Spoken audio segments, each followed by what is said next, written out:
Bienvenue dans cette vidéo de présentation de la nouvelle plateforme Cantoux ScholarVox. Pour vous connecter, sélectionnez votre institution dans la liste déroulante. Vous pourrez vous connecter via le module de connexion de votre institution ou via le compte que vous aurez préalablement créé grâce aux informations qui vous auront été fournies par votre institution. Lors de votre première connexion, prenez le temps de vérifier vos informations personnelles, nom, prénom et données personnelles. Votre compte personnel regroupe tout ce qui vous concerne: vos listes de lecture, vos notes et vos marque-pages.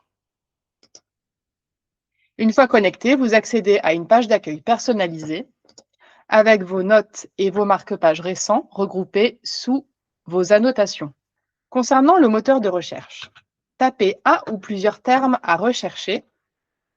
Le moteur de recherche vous proposera immédiatement plusieurs suggestions pour lesquelles ce terme apparaît dans le titre, l'auteur, la catégorie, l'éditeur, le nom d'une liste de lecture ou encore le nom d'un enseignant. Ici, une catégorie. Ici, toutes les listes de lecture proposées par le produit. Pour avoir plus de résultats, vous pouvez appuyer sur la petite loupe ou taper « Entrée ». Pour une recherche exacte, vous pouvez également ajouter des guillemets au terme recherché. Le moteur de recherche s'appuiera alors sur la suite de mots saisis pour plus de précision. Une fois la page des résultats affichée, de nombreux filtres font leur apparition afin d'affiner votre recherche avec encore plus de précision. Si besoin, vous pourrez définir l'éditeur, la langue, le type de document, la date de publication. Tous ces filtres peuvent être combinés. Il est ainsi possible, par exemple, de ne rechercher que les ouvrages de 2026, cette année,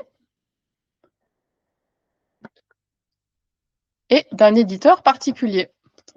Par exemple, les éditions Quae. Les badges en haut de la page vous permettent à tout moment de savoir quels sont les filtres actifs. Une recherche plein texte peut également être activée pour retrouver un mot exact à l'intérieur d'un ouvrage. Vous pouvez également accéder aux catégories et sous-catégories qui vous intéressent dans la section Catégories. Ici, nous allons relancer une recherche pour voir l'ensemble des catégories disponibles. À côté de la catégorie, vous avez le nombre de titres disponibles dans cette catégorie. Vous pouvez également accéder aux nouveautés en cliquant sur le filtre « Disponibilité ». Vous aurez les nouveautés, c'est-à-dire les titres rajoutés dans le catalogue ScholarVox depuis moins de 2 mois, les livres qui seront bientôt disponibles, le mercredi suivant votre date de consultation, ou les nouvelles éditions de titres déjà en ligne. Sur la page d'accueil, vous retrouvez les 2 dernières sélections de vos bibliothécaires ou documentalistes quand elles en ont mis en ligne, elles ou ils, ainsi que celles de notre équipe éditoriale, proposée par Cantoux ScholarVox. En cliquant sur le nom de la personne qui a créé la liste, vous accéderez à l'ensemble des sélections mises en ligne. Regardons désormais la fiche d'un ouvrage. Voici comment se présente la fiche d'un ouvrage. Vous trouverez les informations essentielles sur l'ouvrage, comme le titre, l'auteur, l'éditeur, l'ISBN, le nombre de pages et la langue. La fiche est ensuite organisée en sections repliables avec des informations comme le résumé, les listes de lecture dans lesquelles se trouve l'ouvrage,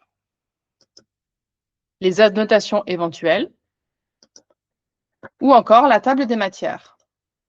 Vous aurez la possibilité de lire l'ouvrage en appuyant sur le bouton « Lire ». Pour ajouter cet ouvrage à une liste de lecture, cliquez sur « Enregistrer ».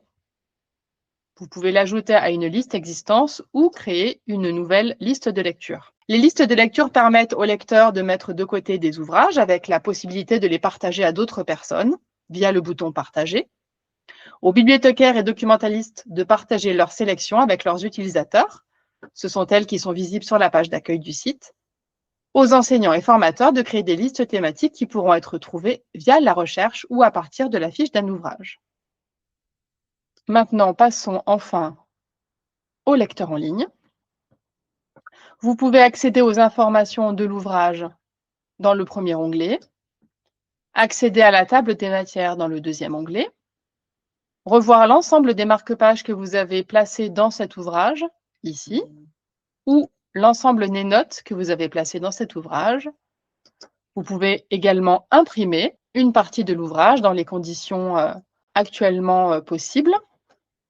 Enfin, vous pouvez modifier la mise en page, passer du défilement horizontal au défilement vertical, lire en double page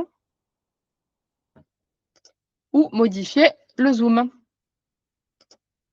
Je vous souhaite une bonne découverte.